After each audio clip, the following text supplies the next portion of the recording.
So timing is going to start now. Alright, so this is Secret Evermore. Start off by grabbing the plant, grabbing the petal for the money route.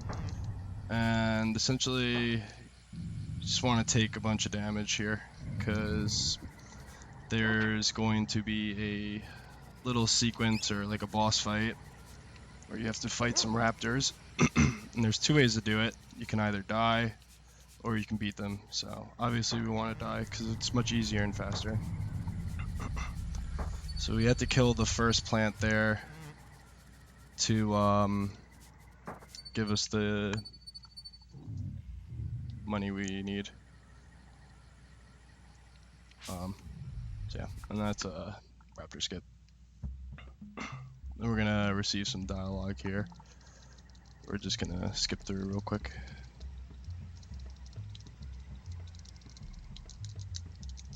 And there's a nectar in this pot here. I'm gonna grab that for the money route as well. And so basically in the first act, we want to do is stockpile as much ingredients for the first alchemy spell in the game called Hardball, which will allow us to defeat pretty much all the bosses in the first act. And honestly, Act 1 is the most difficult, or questionably the most difficult part of the run. There's a lot of pretty technical tricks that are more execution heavy than anything, and there's quite a bit of RNG that plays a role. So this guy gives us the Jaguar ring for buying an item, and the cheapest item to buy would be the petal. So buy that, sell items back so we can have ingredients or tail ends for ingredients, because that's the currency. And then we make our way to the bug mug. The dog in Act 1 is extremely fast on horizontal or vertical planes, so moving up and down, you want to use the dog as much as possible. Right there, what I did was manipulate crystal grab so that I get 3 clay instead of 2, which you would normally get if you just pick it up with the boy.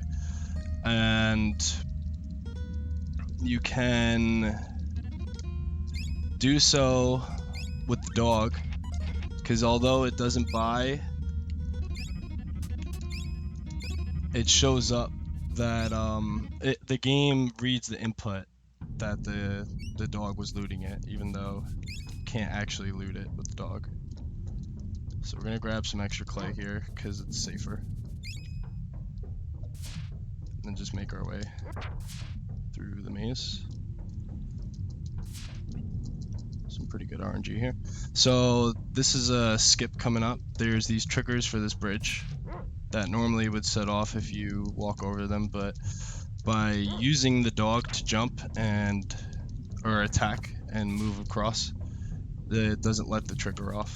And here in the game, when you're far enough away from something, you can despawn things, which didn't work here, but you can have the boy basically despawn the maggot because the dog is far enough off screen. And we're gonna grab just the extra petal for safety purposes. And this is another pretty technical trick, or the first really difficult one coming up, called Thrax intro skip. So we use the petal to lock the boy in place for the screen transition to the left, while we set the dog up for the screen transition to Thrax, which causes us to move left.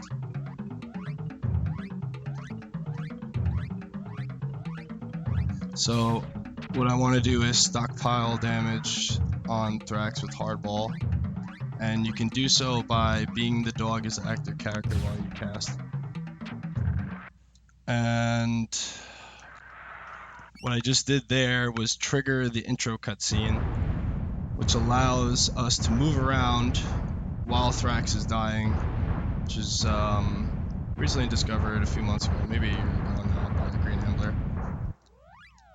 I did a little buffer because if you free Stoneheart early enough, you'll be able to talk through this fanfare, but fortunately I did it a little too late. That's not a problem. I failed to mention earlier, when I left the town, by having a right input on the dog and then switching him from the active character, he'll keep moving right. So that got him over the trigger of that guard there that was blocking my entrance to the desert. And normally you would have to go through a very long cutscene speaking to Fire Eyes, and we'll be using that throughout the run. So this guy gives us a super awesome spell that we never use. Whoops.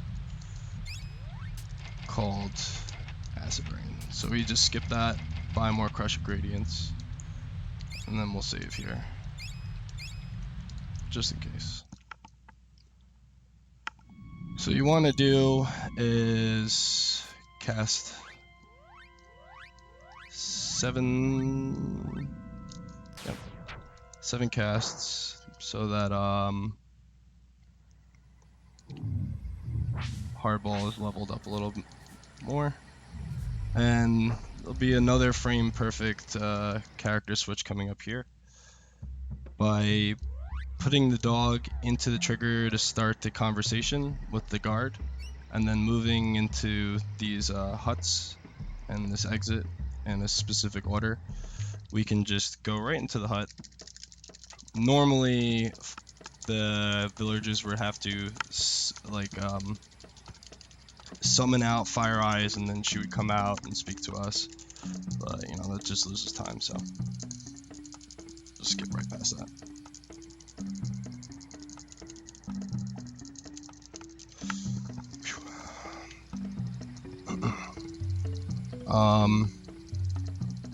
In a second here, we'll be running to a guy that's just, you know, hanging out, kind of just like, you know, the outskirts of town.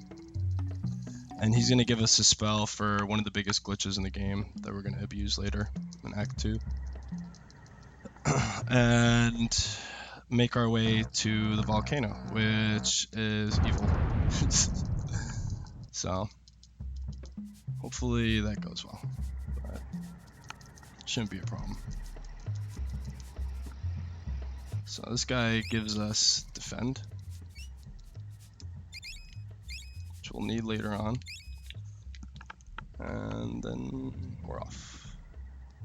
We're going to be using the ability to despawn enemies in a similar manner here.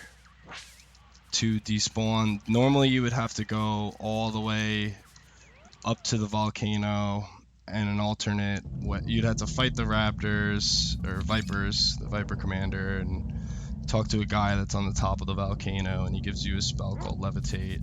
Then you'd have to do a series of fights against the vipers here, and running around to acquire an ingredient called something chili peppers or something like that, which allows you to lift those rocks, but you know, it's much easier to just despawn the rocks and move through them, so that's what we do.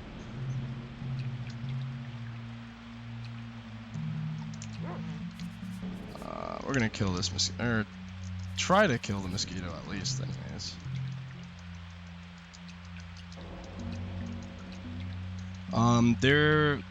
There's a task trick here, which we recently made RTA viable by triggering the platform. And while you trigger the platform, you can still switch characters and move about. So while the screen is transitioning like it did there, you'd be able to essentially, oh yeah, mud peppers. So you would essentially be able to run through that screen and go into the sewer while it's all so you trigger the platform, run into the screen with the you trigger the screen transition first with the boy, then run into the platform, and then you can move about while it's transitioning. And this is Magmar, the original Pokemon. And he is not nice, so he decides to die sometimes, and other times he likes to be mean and he won't die.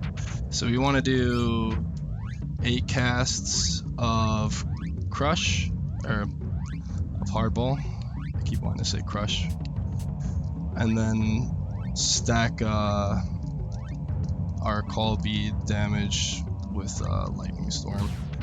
And we can do this because Lightning Storm is a animation spell as opposed to being just like a physical damage spell like Hardball is. So we killed him. That's actually really, really good. So it's a pretty good start so far. And that's Act 1.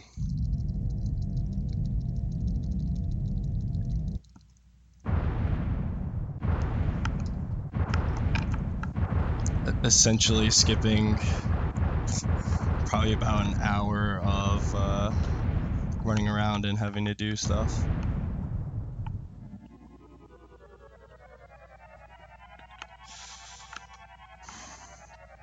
So Fire Eyes' evil twin blows up the volcano, and you go flying and somehow miraculously land in this half a humongous walnut or whatever it is, and then fall down a waterfall.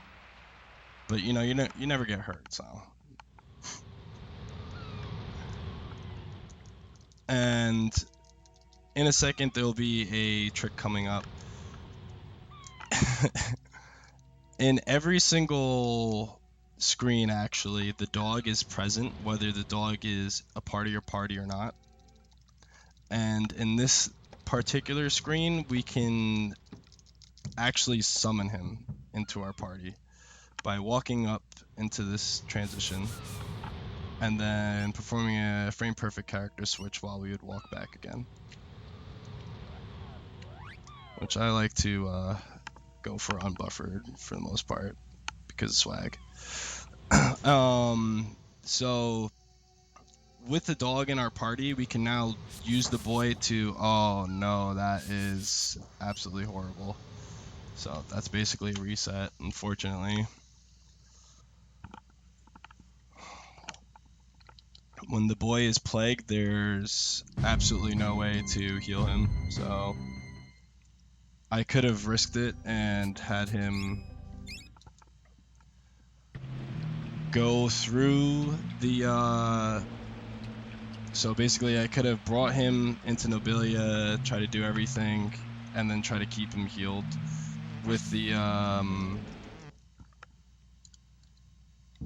there's like oases in the desert that heal him, but it would have just been too risky. So we have to fight Magmar again, unfortunately. Yeah, you do not want to have the boy get hit by the monk. We actually need the monk to plague us and or confound us later on. So hopefully it doesn't just suck away all of my RNG. Oh yeah. Everything is moved around now as well. I lost count.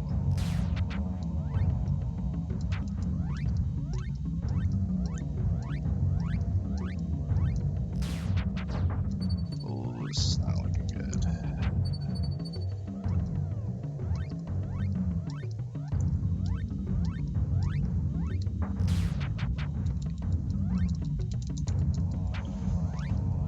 This is Monk S.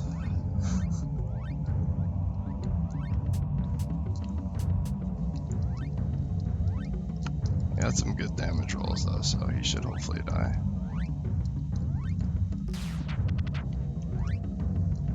Yep. Alright, I like to keep the...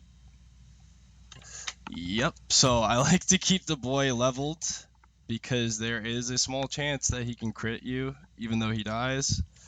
And that happens. So this is pretty unfortunate, but should still be alright.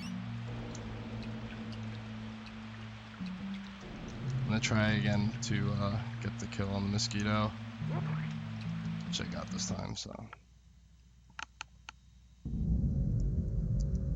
I guess so. That, or it could just be Evermore luck. Fortunately, Evermore likes to throw curveballs at you quite often. Although, should be pretty fine regardless of what happens. There's a lot of stuff that can cause you some trouble.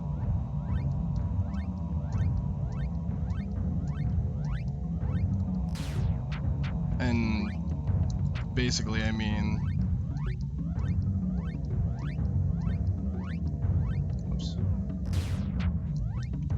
You might not lose a ridiculous amount of time, but you'll lose, you start to bleed frames real fast if things don't want to die, or, you know, like misses and crits.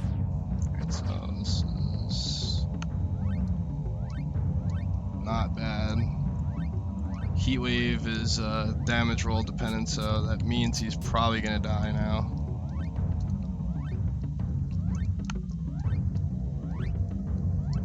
Oops.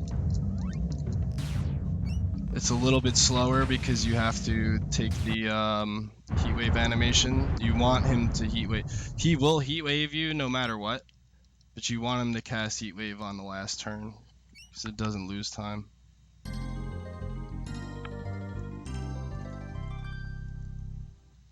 So I unfortunately lost a pretty decent chunk of time, but it should be alright. I'm going to, instead of waiting for the boy to run up, I'm going to just manually walk him up so that doesn't happen again. Usually the guys, like the enemies there, won't all stand by the door, but if you have really, really bad luck, then they can crowd the door like that. And even then, usually you won't get plagued because the chance of plague hitting you is really small.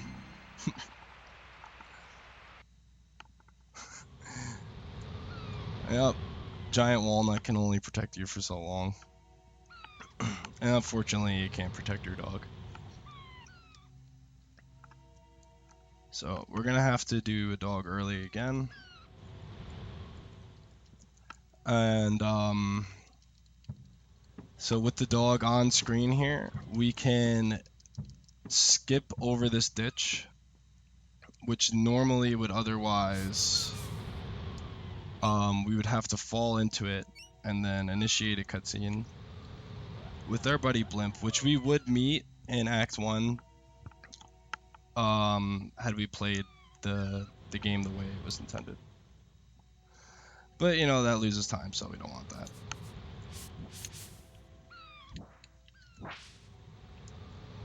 So, for the boy's AI to work, though, we need to have enemies on screen. Alright, so there we go. The way this particular screen works is really weird. It's actually all one big map, and by going into that rock, we can basically zip across the whole desert. So, shoutouts to the developers. Now we're gonna exchange our cash here.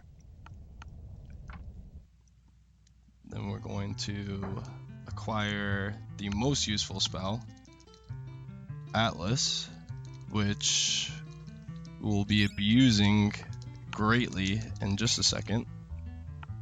Then we need to buy wings, which allows us to leave dungeons quickly. and a pixie dust, which we'll also be using for the glitch. I had to take that a little slow because once you reset, your inventory placement is all mixed up, so unfortunately. So now we're going to run back to a very special rock, which will allow us to zip back in a very similar way, but it's much more finicky. So we need to be running, we need to hug the rock very closely, and we get it first try. So now we can start the cutscene with Limp, who has Salabog's head on his wall, which is a boss in Act 1, where you would normally meet him.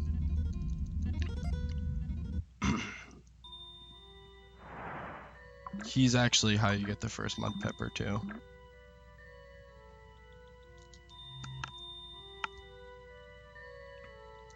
So the game is on an internal timer right now. In order to progress through the story, we have to wait for the market timer to complete itself, which takes about 15 minutes. And the reason we wanted to skip over the ditch is because now that we have the timer started, we don't lose time while experiencing this cutscene. Whoops, that's not the right button. So now what we're going to be doing is well, put it plain and simple, breaking the game as much as one could possibly imagine by using a glitch called Atlas glitch. Pretty spoken for. And what's going to happen is we're going to cast Atlas and defend along with pixie dust after we are poisoned and have a status ailment. And then we want to die.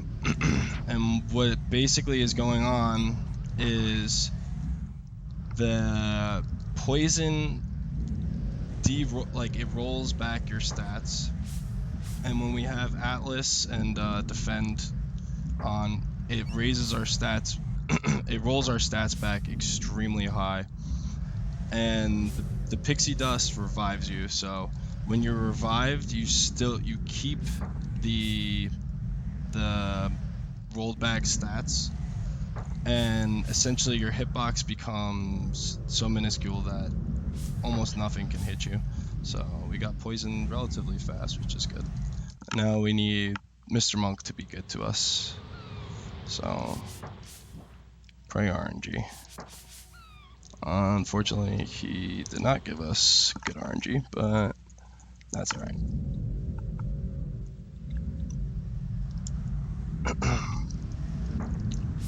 Okay, so we're getting poisoned really fast at least. This is very good.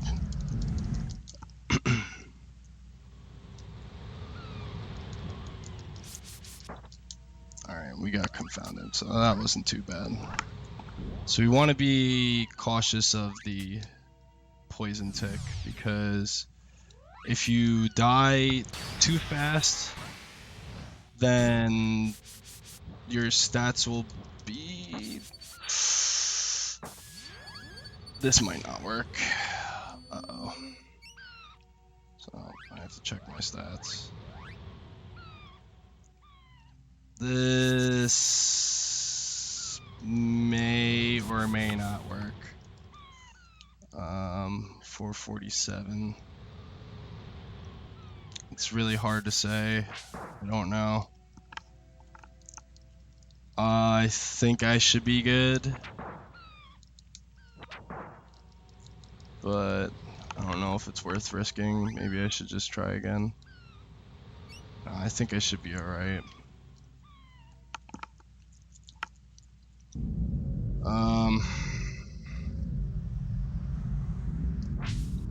What can happen if you die too fast after receiving a poison tick, you can cause the game to overflow, which will reset your stat back to 0, and you won't be able to hit anything. So if that happens, it's really bad.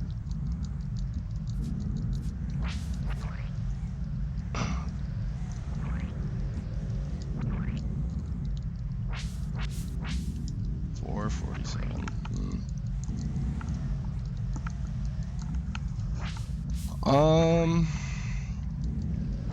I mean, I kind of trust it. I think I should be alright.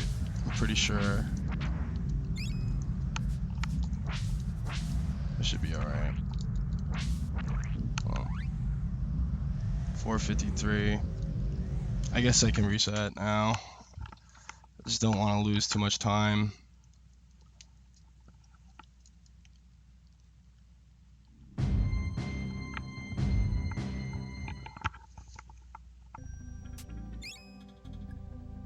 Oh, dang it.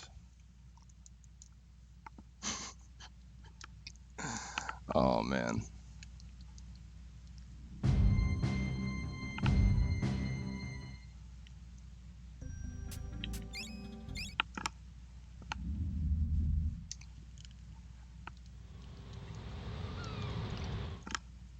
I feel like my face is turning red.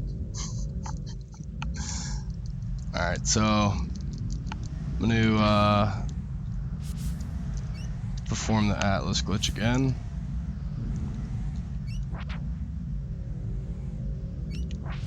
I guess it's better to be 100% sure than lose even more time by overflowing towards the very end of the run.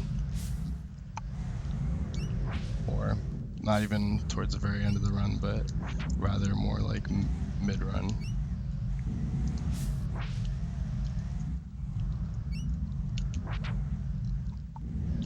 There is a backup where you can use the bone crusher from the first act, and this way you will be able to still hit things, but you can potentially be underflowed too much to the point where you will not be able to hit things even with the bone crusher.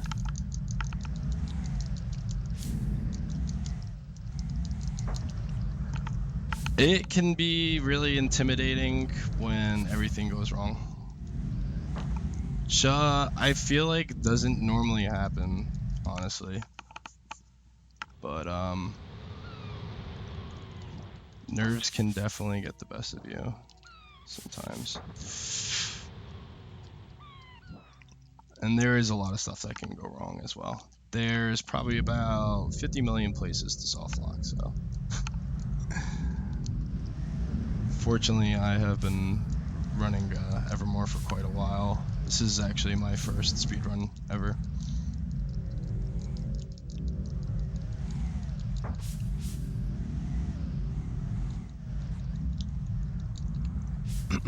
I have ran Evermore for a marathon once before, which was very successful.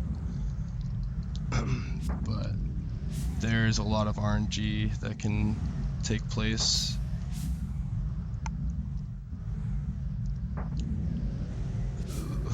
Some spots can be bad if you execute badly, especially in this level. And then, you know, if you execute poorly as well, you can also soft-lock the game, which is not ideal by any means.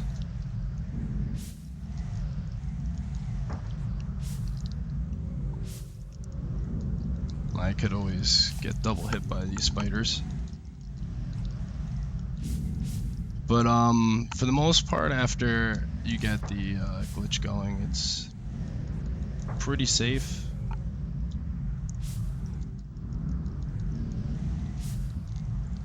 Evermore can be really, in my opinion, Evermore can be very fun to race, but unfortunately, the problem with that is this glitch alone. Someone can be ahead by minutes just because of a slow Atlas glitch and bad RNG in Act 1. So it can be kind of unpredictable. For the most part, an average run should take about like a hour 18 or hour 19, depending on skill level, of course. And RNG shouldn't play too much of a factor, but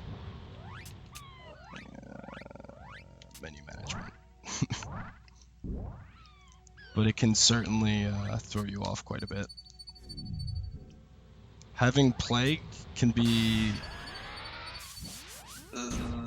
this isn't gonna work.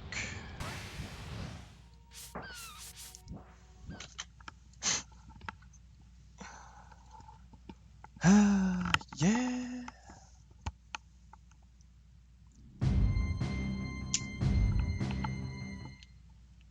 So this is quite frustrating, but finish strong.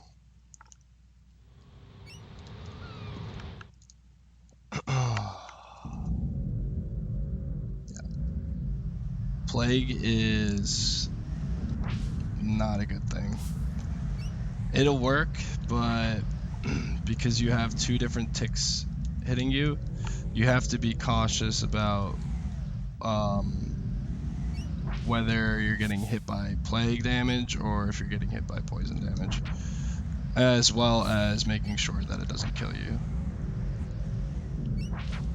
Like what just happened right there, unfortunately.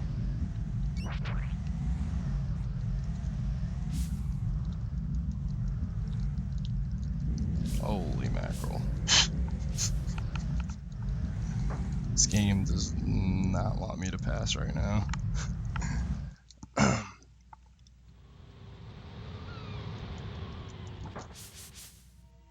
Oh boy.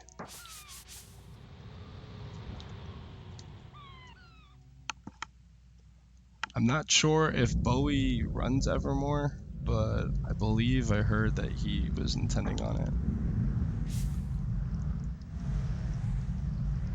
Evermore is very fun casually, like as a speedrun. And once you start to get a little bit more into the run, it can become very frustrating for, you know, parts like this or Act 1. Act 1 can be very grind intensive because, as I had said earlier, it's really easy to bleed frames all over the place. And, you know, no one wants to lose several seconds into, like, just at the very start of the run and just to, you know, end up getting, like, horrible RNG later on. The biggest issue with RNG later on is the misses. If you miss or critically hit something with the Atlas glitch, it's the only time that you won't cause 999 damage. And there's certain places that it can kind of mess you up a little bit more. But oh.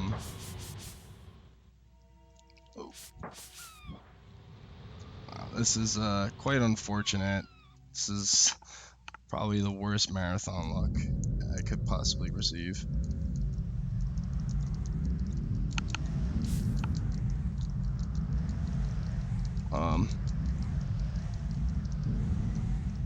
I guess maybe I substituted it for a decent Glover run. But all is well. At least we are in Act 2.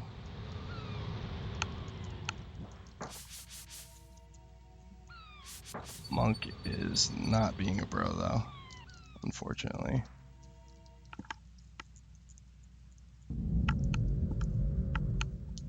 I'm not from Philly actually. I am from New York. But I do say holy mackerel sometimes. That's kind of funny actually. Alright, so Monk is gonna be a bro right now. And he is gonna confound me first try. And we're gonna play. Okay. Or not.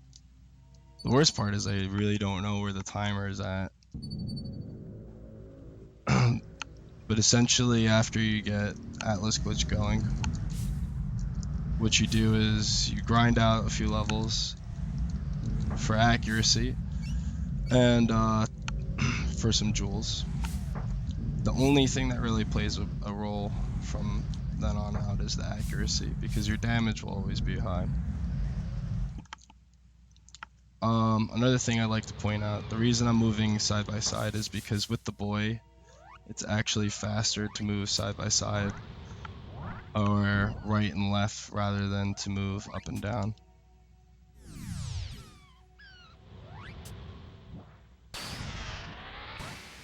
Alright, so there's the damage tick. So this should work perfectly fine.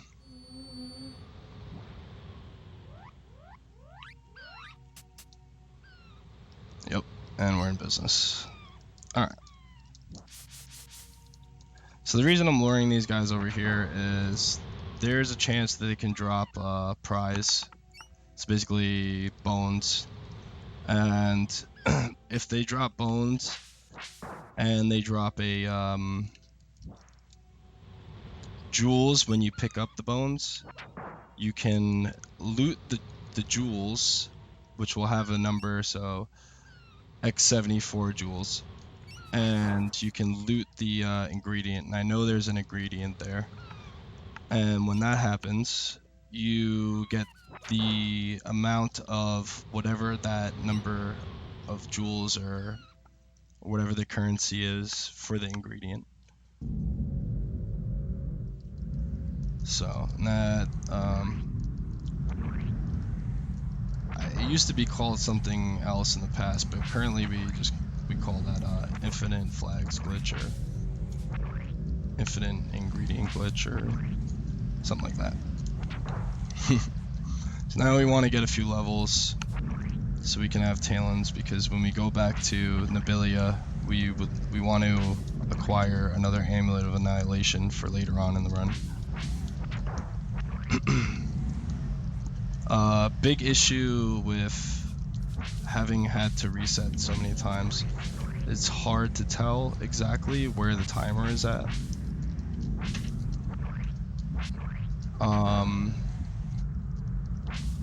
But it's not that big of a deal, because if the market is started, what I can do is I can just progress, and then afterwards I can pick up the amulet, which is essentially slower, because you want to do everything, you want to get everything done while the market timer is going, but it's not really that big of a deal. So bring them over 2 is just gonna completely annihilate everything from here on out, except for that 112. That was not cool, but you know, he's just getting it out of his system right now. So when it comes to boss time, he's gonna completely annihilate everything.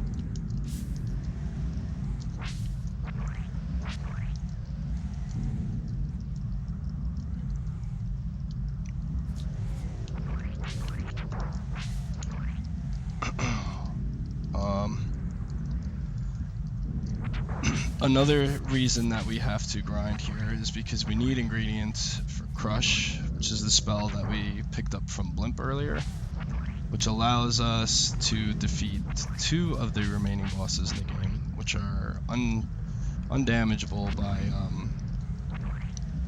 physical damage, unfortunately.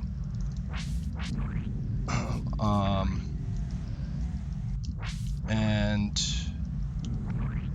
we're going to actually grab a slightly larger amount than we would on like a as if we were going for like a world record or something, because there is the unfortunate chance that if you do everything properly, the game can just be like no, and either or 2 of the remaining bosses won't die, so could end up essentially soft locking the game. We don't want that to happen. So we're gonna make our way back to Blimp, so we should have more than enough talons now. In the past, we used to grab I guess they're called artifacts, or it's not what they're called. I can't remember what they're called. But basically like key items, and this key item raises your hit accuracy by like 2%. and it was believed that it was really useful because of how many times you attack, and there's really no statistics to prove whether or not it helps, but it's probably faster to just skip it, because if you're gonna miss, you're gonna miss. It's all RNG regardless.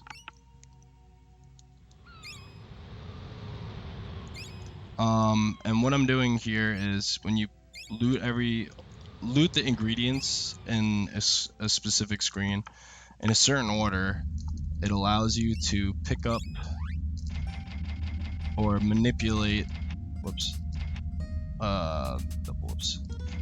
the amount that you pick up. Alright, so I bought way too much, unfortunately.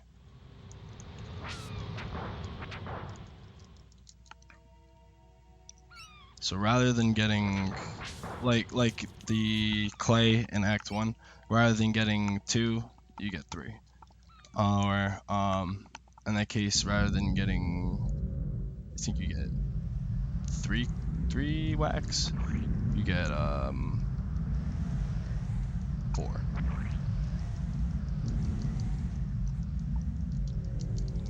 I'm not 100% sure if I have enough jewels because I overbought. So I'm gonna just kill a few more things, but that should be perfectly fine. So we're gonna return a Nobilia, and if the town is dead, which it's not, that means the timer is over. So yeah, I actually have way more than enough. And now we have to wait until the timer's over, and then we will progress to the next boss.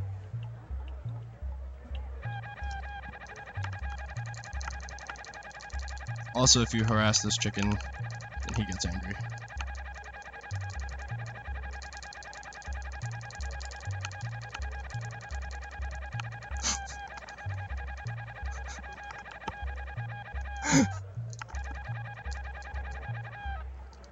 Oh, there you go.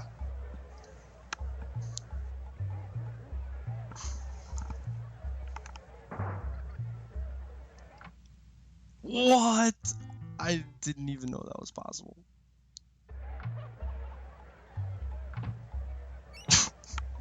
Well, that's unfortunate.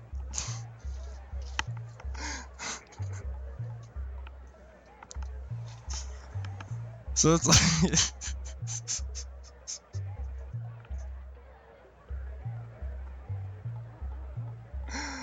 oh man, I just lost like a second or two because I transitioned.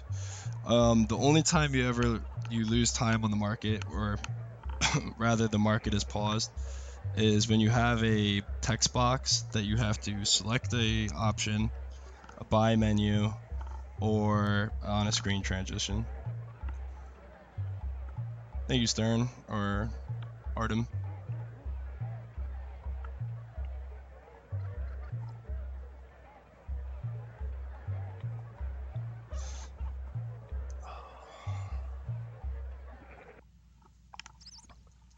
I hope everybody is having a wonderful day, or afternoon, or night, whichever. So, the game has cutscene RNG. There's a few ways that this can go. You can either walk through the very, very top screen, which starts the boy off on the very top, and then he walks down to the right, and the screen scrolls a little to the right as well. He can walk straight over the right, like he did there, which is the fastest, or he can walk all the way down and through the bottom, down across the bottom bridge, and then he walks up, or the screen has to scroll up to progress. So this is the next boss, Vigor. He can be a little intimidating because there is a way to soft lock on him that's kind of hard to do, but if you mess up the fight, it can happen, where the audio gets all messed up. So you want to try to keep the dog positioned right there so everything's in place for when you step up. Fortunately, the dog sniffed over to the left a little bit. It's square soft lock, basically. So basically, if you're playing this game casually for your first time ever, you might be surprised at how easy it is to break the game, because there's still so much that can go wrong. But it's a great game casually nonetheless. There's a lot of really good dialogue and lore. Some loser with a claw. Alright, so what we want to do is run up behind him, smack him in the back, wait for him to finish flexing, and yeah. Wasn't that strong after all.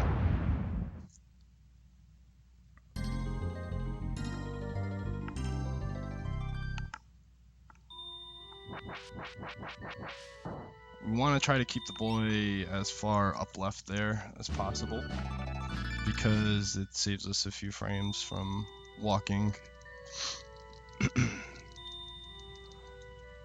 So there's a little cutscene here, and the dog rejoins our party.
But I guess maybe it's not reconnected.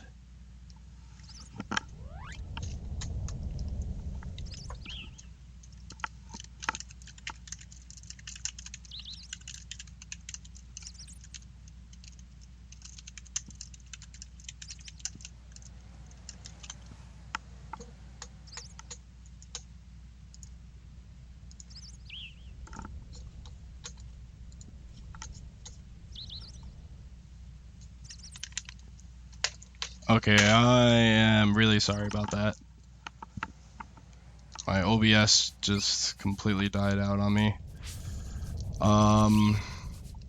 So now basically what I'm doing is I'm entering the next dungeon, runes, and there's these invisible bridges. You absolutely do not want to fall off of them, otherwise you lose a massive amount of time.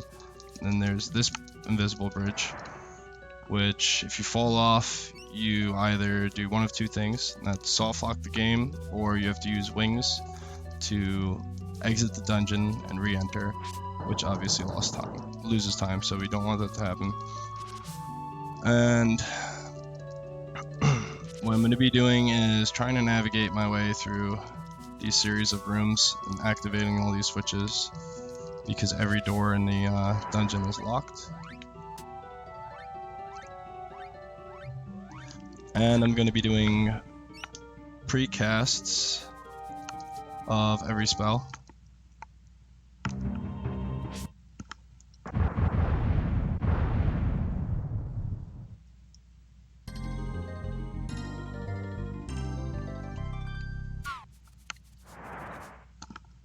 so that I can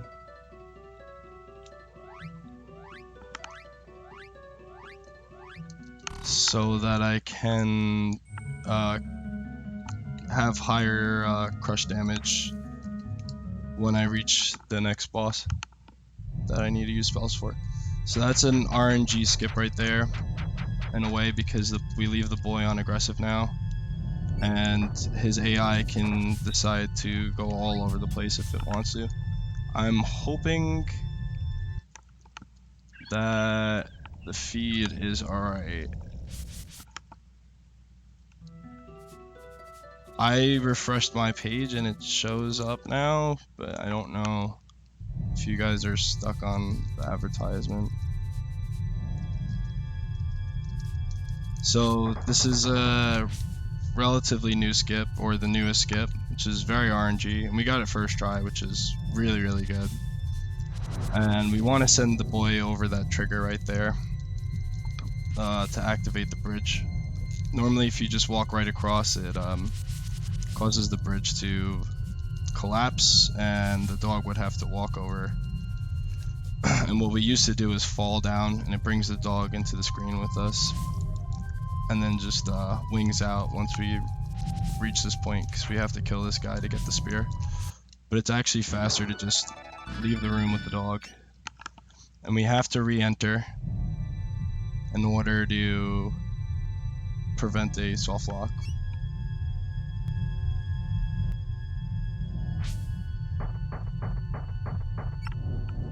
It's still there.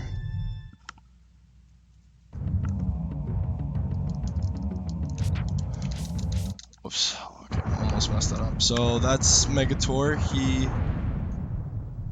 Now our other window is closed. Oh my goodness.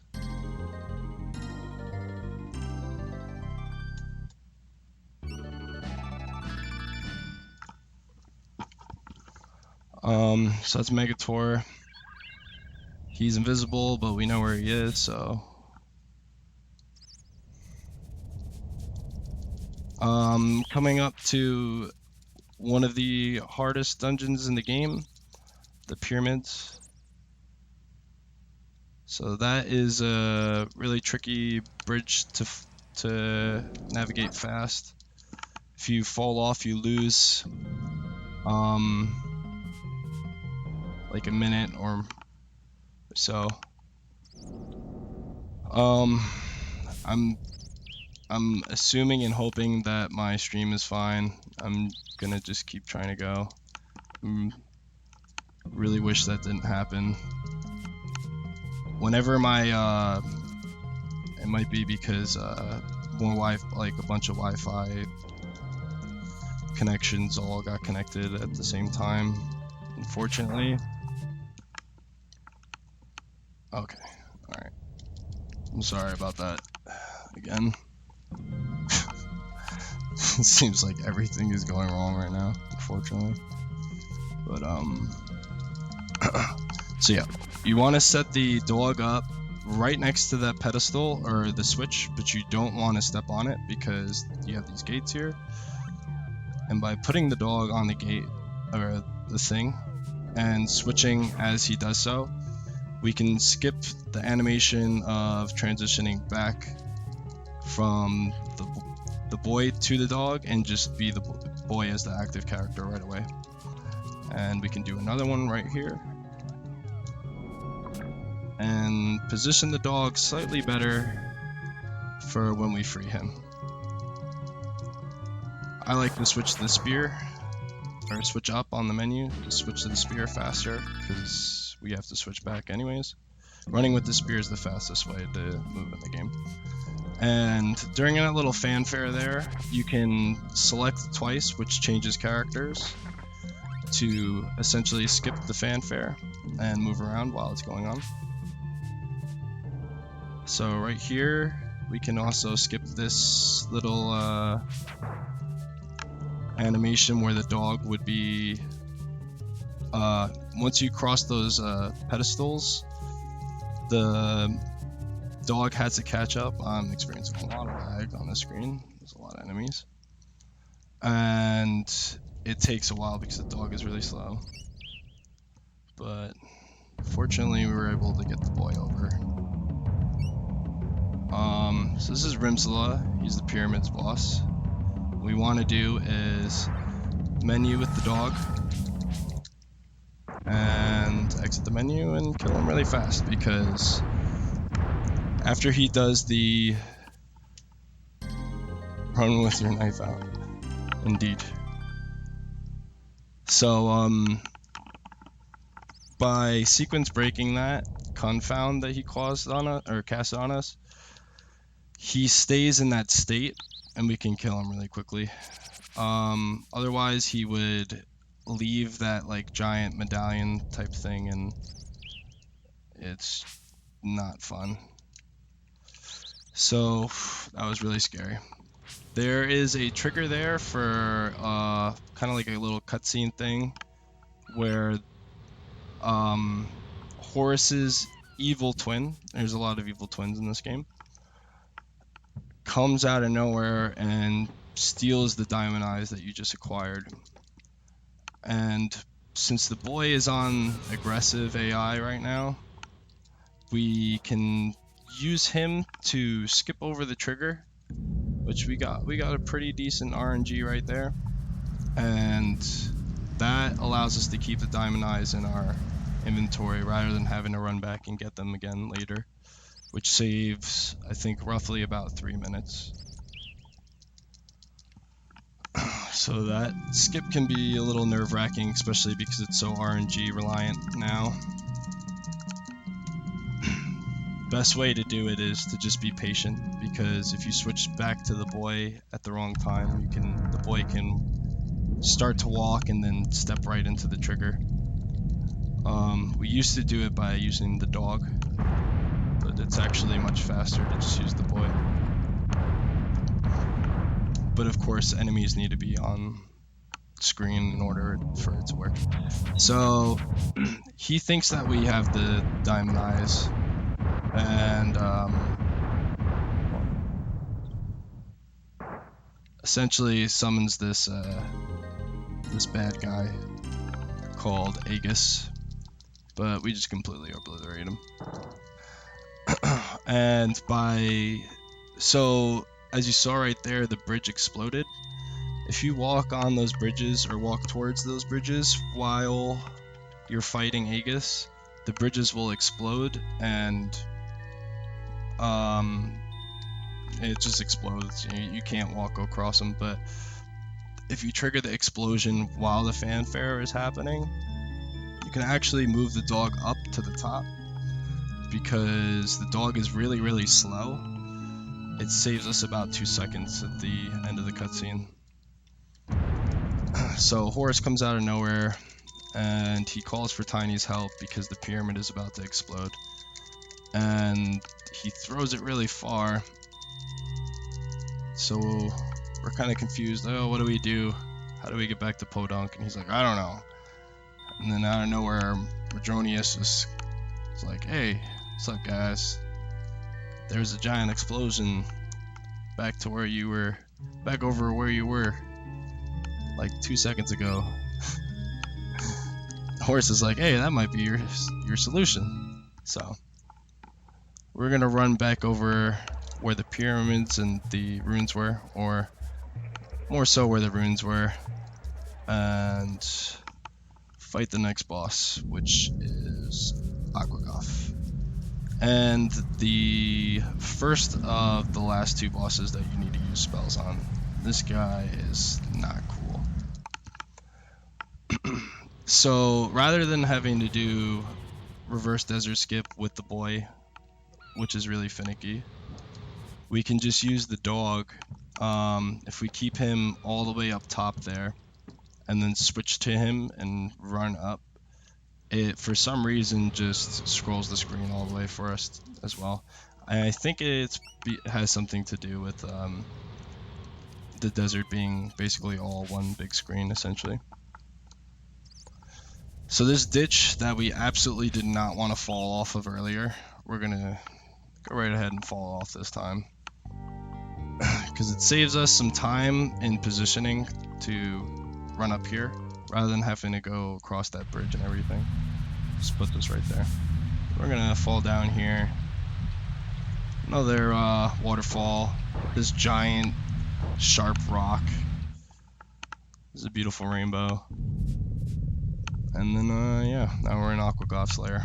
Which is essentially one giant maze with a bunch of teleporters built to confuse you like crazy. And we want to get the dog as close as humanly possible to the teleporters, because if you run into the teleporter as fast as possible, then the dog will be super far behind. And you don't want that to happen. So, kind of just have to figure out where everything is. Running down a little bit low there brings the dog a little bit closer to the platform than you would. Then we're gonna just grab those call beads for this fight. And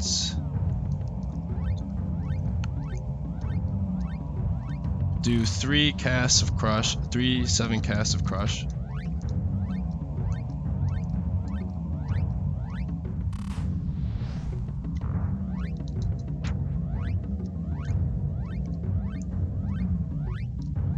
And 6 flares.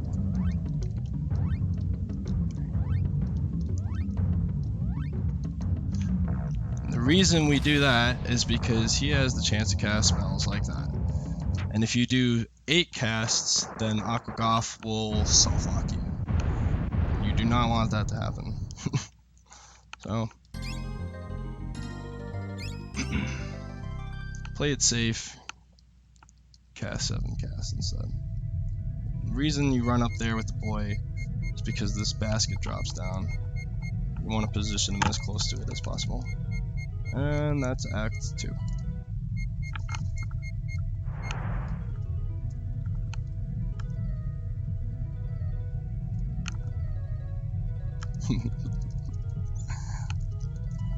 Yeah, punching that octopus.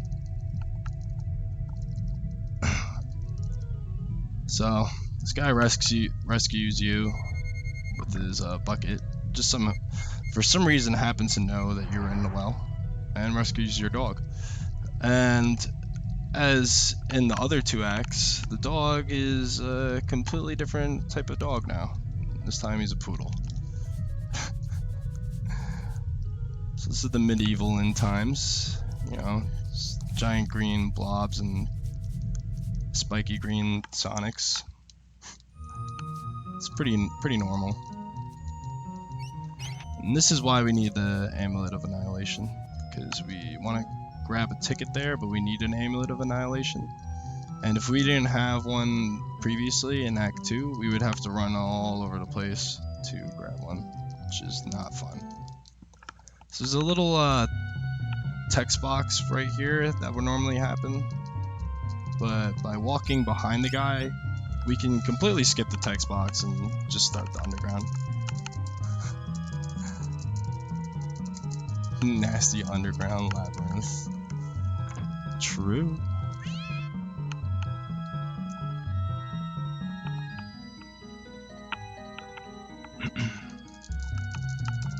So there is a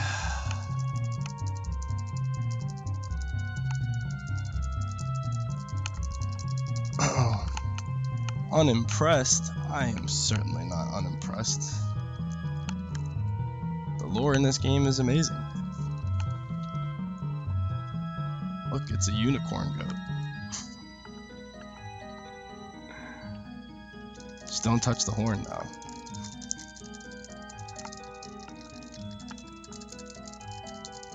The best part of the lore, unfortunately, gets skipped because there's a lot of additional dialogue that's not useful. Fortunately, there is no, well, you mean bearded woman? Fortunately, there's no bearded woman in this freak show. Competition was too tight.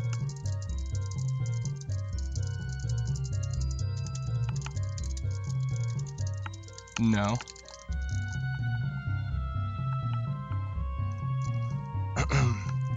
So, This guy kidnaps your dog. For some reason, you like to leave your dog just, everywhere while you go do stuff. And decided to turn your dog into a pig. So the pig races conveniently start as your dog runs out of the freak show as a pig. And, Truffle Trouble's always in the lead, but here comes the new pig. And look at that pig go. Conveniently wins the contest, which allows us to have an opportunity to talk to the queen.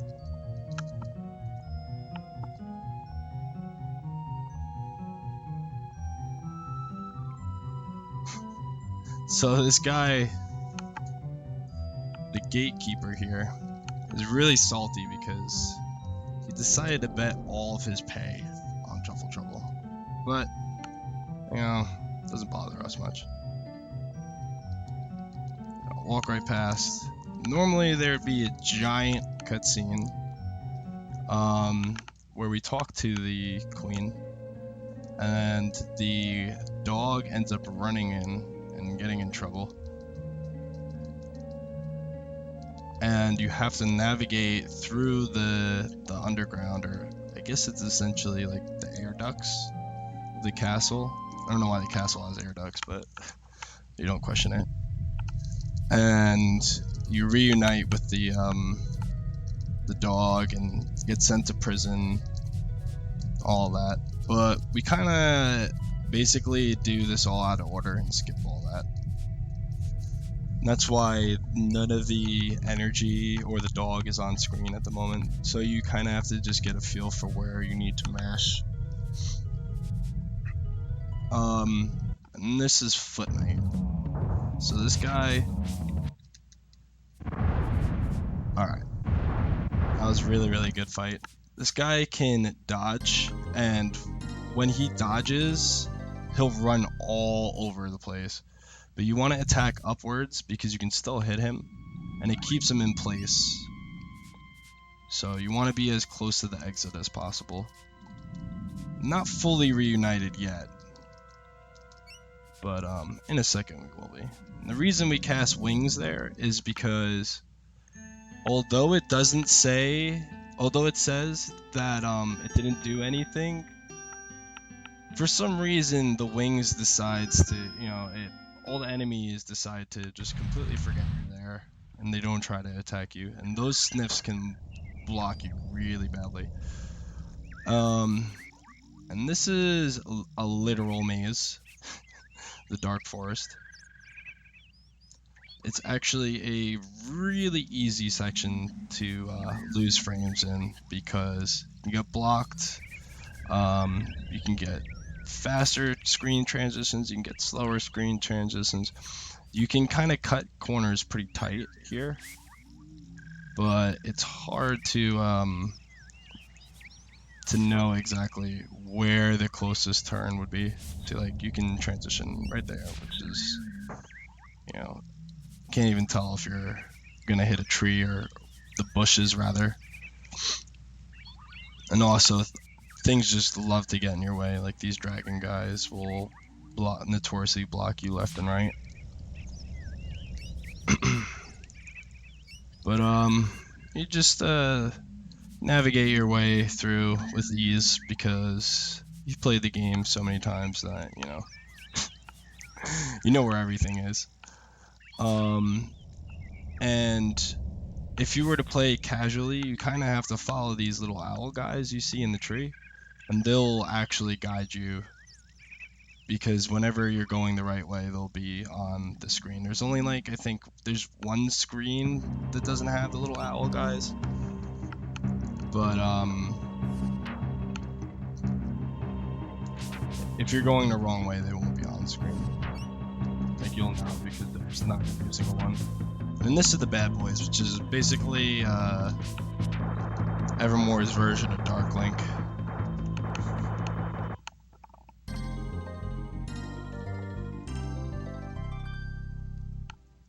And he gives you this sword, the almighty Crusader sword, but yeah, we don't want that because it's slow. So we're gonna switch back to the spear real quick and navigate through some more woods and get blocked by dragons, of course, because that's what they do to us. And actually, maybe not so much that you can lose a bit to RNG here. Like if you get blocked or if you miss on the bad boys, it can lose you a ton of time. I've had attempts where I've literally missed like 10 times in a row on them. And if they run all over the place, it can be kind of bad. But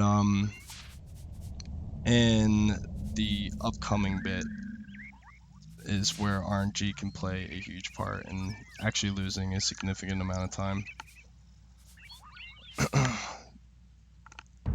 This guy, not so much. He gave us a decent pattern. There's one other pattern where he'll be like literally right to the left of you. You can just hit him down and kill him like immediately, but it's a really good one there as well. The worst is he'll go all the way up left and you have to run up and kill him, but it's not that big of a deal actually. But this section right here can be atrocious because you have these rats which just like get stuck and have a seizure and block you. There's no way to pass them without killing them. And then you have these blobs here that they block you and then you kill them and then they drop an item which blocks you even further. So really want to hope that that doesn't happen, but fortunately it seems to happen more often than you'd like that.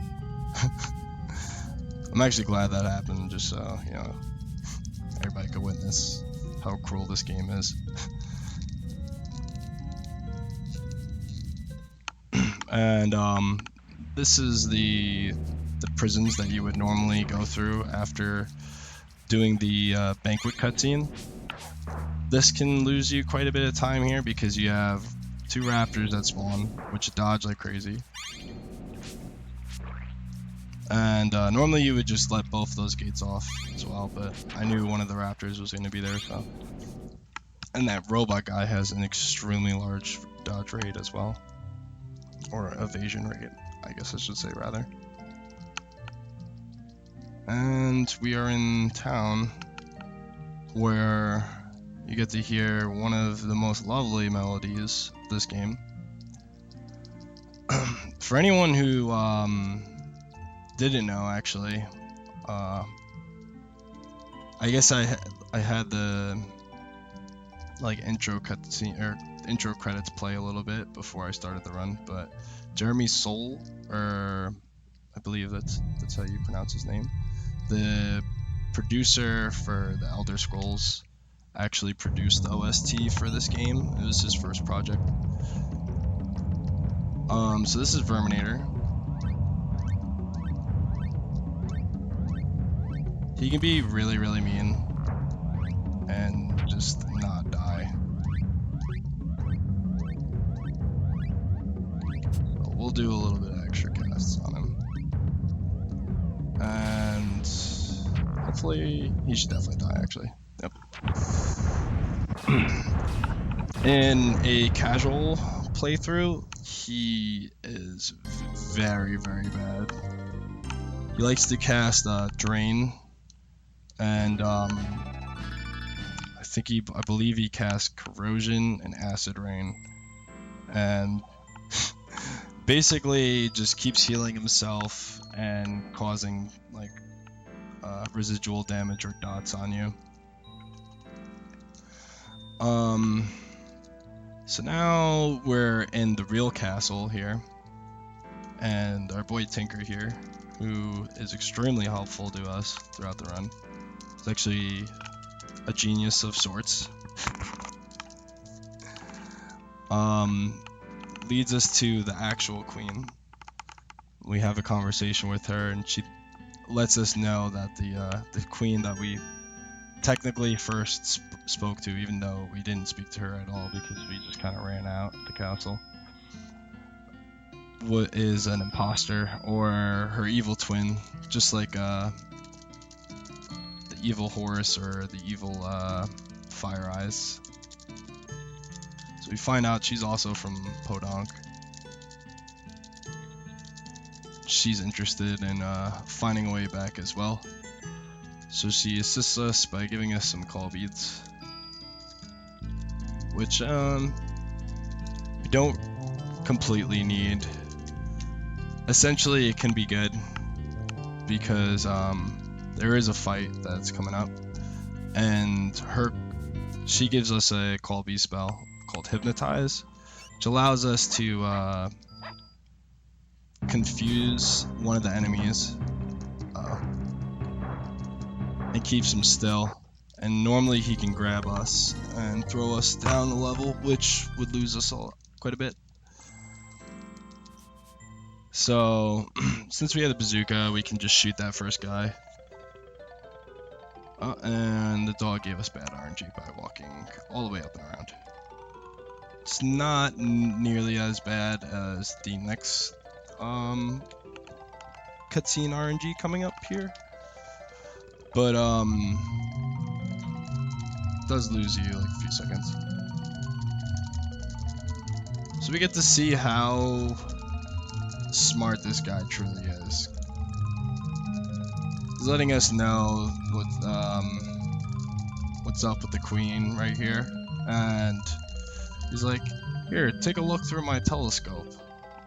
So we investigate what's going on with the telescope, and oh hey, it's the queen. But man, this is a fancy telescope because we can hear what they're saying right now. So yeah, true genius.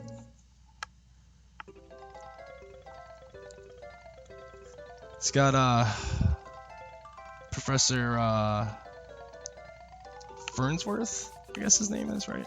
From Futurama. It's got him topped off for sure. So we go and grab that chest because it's got the Knight's Punisher or Basher, or something like that. And that allows us to destroy those gates or the blockades that we saw earlier before Verminator. So that is needed. And it also makes navigating our way, through this section much faster, because rather having to go through that whole maze again, we can just destroy these blockades, and you know, they explode, because that's what happens in Evermore when you hit things or blow up you know, giant bugs or dragons. They explode. So now we have access to the next boss, who is truly evil. Probably my least favorite. Oh, actually, I don't know. Probably not. Aquagoth is something else. And we can leave the dog over there because by continuing here, it just brings him right into the transition with us. Leave my dog alone. No. Alright, so we need the dog actually to be with us in order to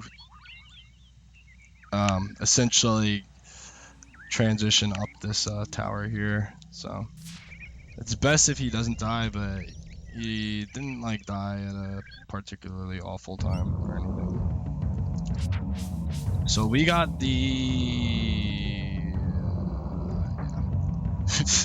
got the best RNG pattern possible, but unfortunately he still grabbed us. So I didn't run in to attack him immediately, because if you do,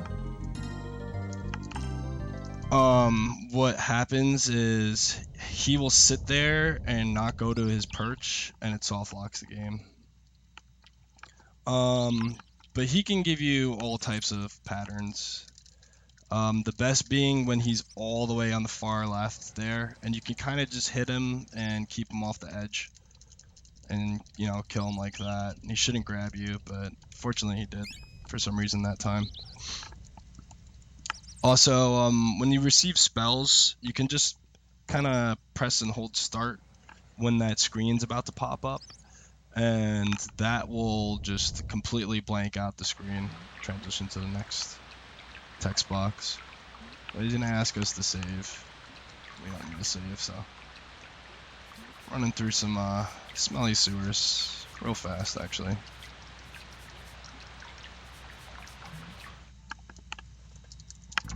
And the boy denotes how dog smells horrible.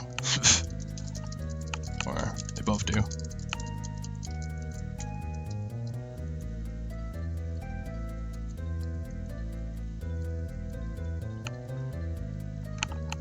Yeah, I'm definitely interested in checking out Star Tropics myself.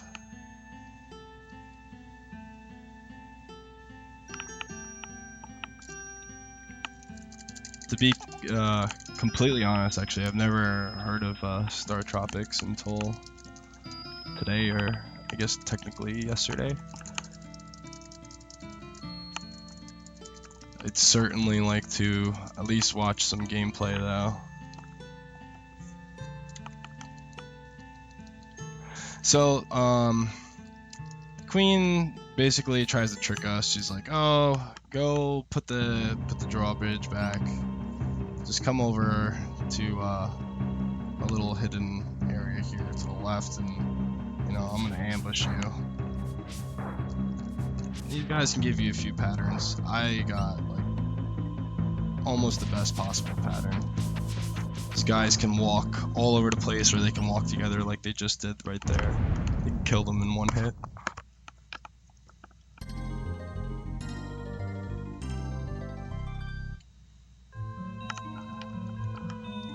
And that was Mongola, who was in the freak show.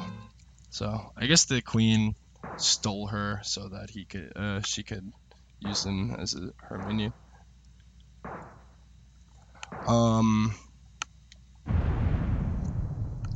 And then right here, the king is gonna come up.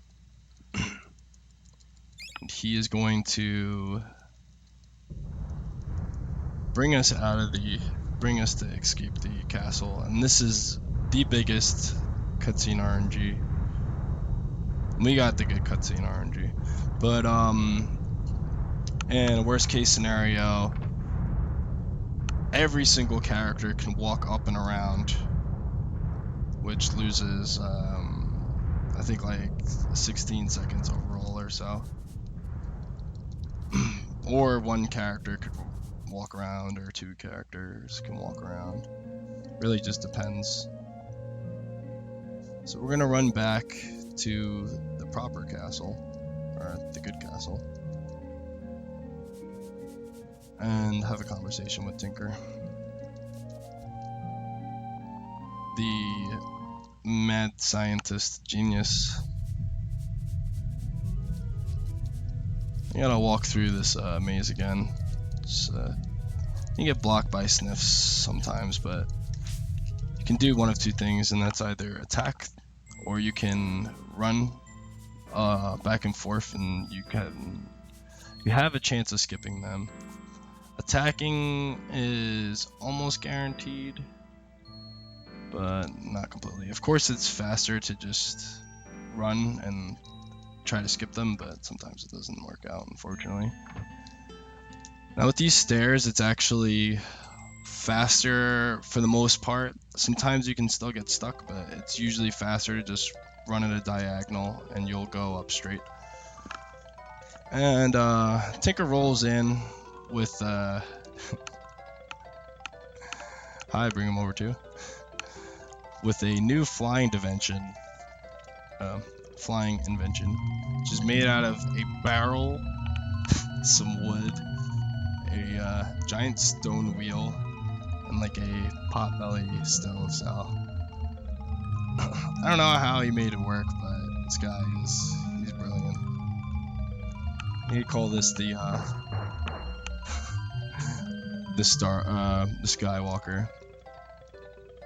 So he's gonna get back to his lab and invent some more crazy things, and We're gonna take this bad boy out for a run. So now, normally what we would have to do if we didn't skip losing the diamond eyes is go back and essentially fight Tiny. You're not really fighting Tiny. It's more like he throws a bunch of the little gremlin guys, like an Aquagoth's lair, at you. And you have to fight them. And this is where the... I gotta go down. Oops. This is where the wings would come in place, because we need to have the dog follow us. Do I have time to read off a donation? Yeah, of course. Cool, I appreciate it. So, we got a $100 donation from Richard. He says, Tarek said Star Tropics 2 was better, so put this money towards that. So, hope you practice on both games, Tarek, because how you're doing too, it looks like, unless someone wants to snipe one again. Nice. Thank you for the donation, Richard. That's awesome. Really appreciate it. Thank you again, everybody, for all the donations, for tuning in. It's been a great event, having a lot of fun so far. Thank you guys for having me. So what I did there was, instead of just running onto the platform with the boy, I actually used the dog, because the dog would have to normally walk up and catch up with the boy, especially on this after the first platform to walk into the cave. So it's a little bit slower, but because we have the diamond eyes though, we can do this essentially twice. So the game doesn't really care whether or not you have 1 gauge or 2. It just reads it as you have another part, and it progresses with the story.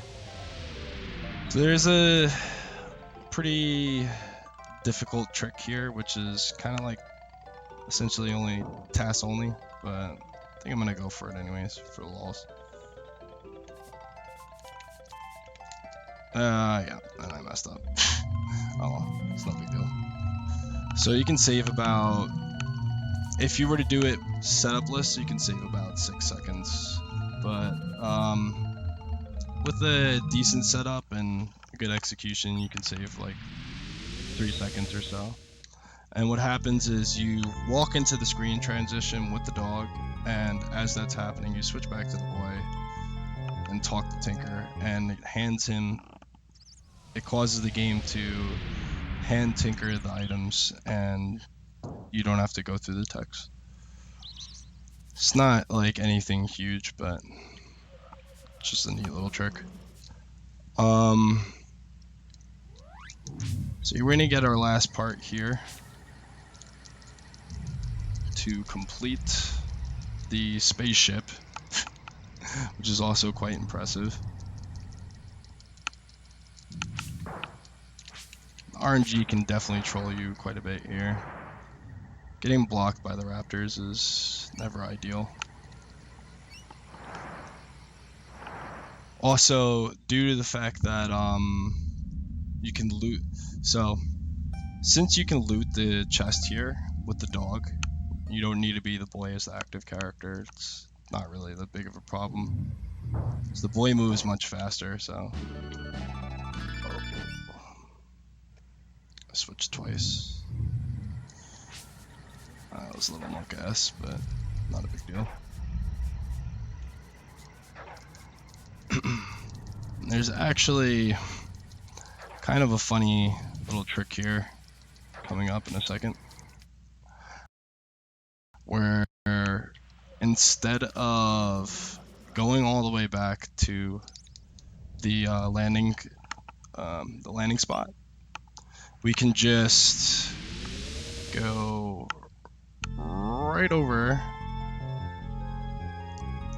here into the middle of the ocean and park our Windwalker, and we're back here, and we don't have to watch the landing animation of the Skywalker. It's actually kind of funny, because if you were to do that and not have already gotten the parts, then you could soft lock the game there as well. Yeah, because you lose your plane, so there's nothing you can do to get back. So, with those items, he managed to build us a rocket ship, which we use to fly into space.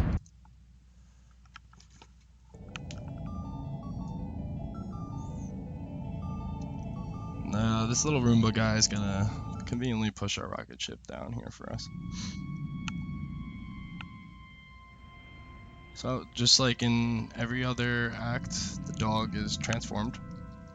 But now he is a toaster. And he is super awesome. So we're going to use him to navigate through this section really, really quickly. Because even though his energy is depleted, he never loses speed. And he is the fastest character in the game, so...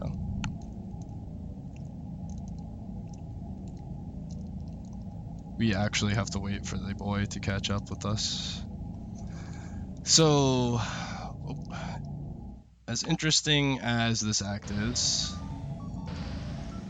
it saves a lot more time to instead just skip the entire act. So by doing essentially a frame perfect A B press, we can enter the vent there to the final boss. Uh-oh. Oops.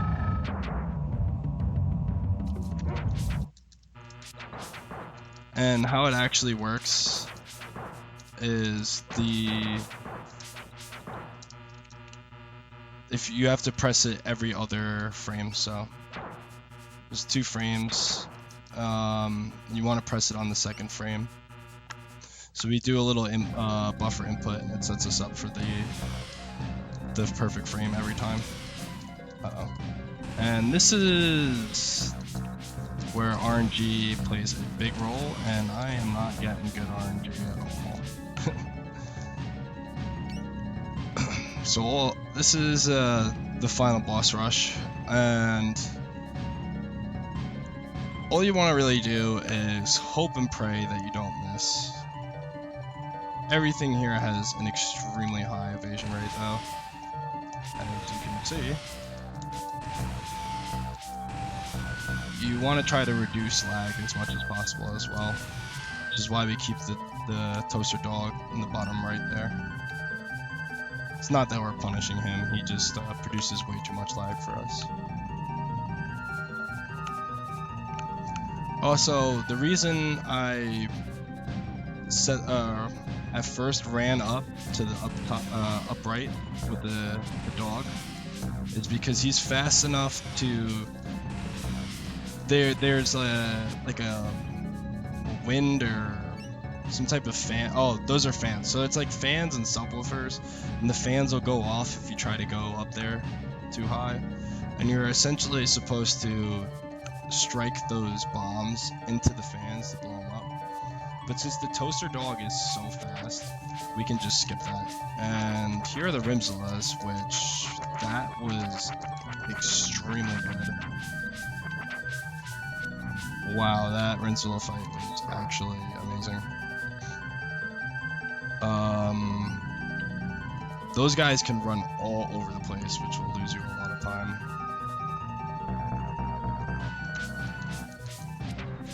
Unfortunately, I am missing everything else though. This guy is the worst in particular because his evasion rate is crazy high.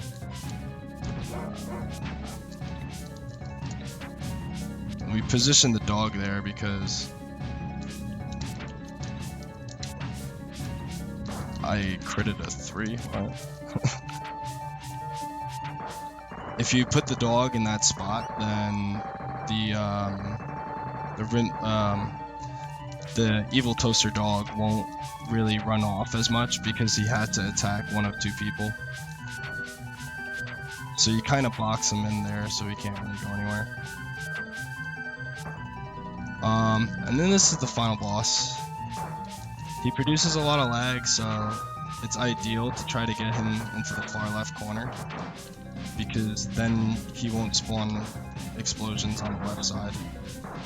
And time is coming up on the final hit.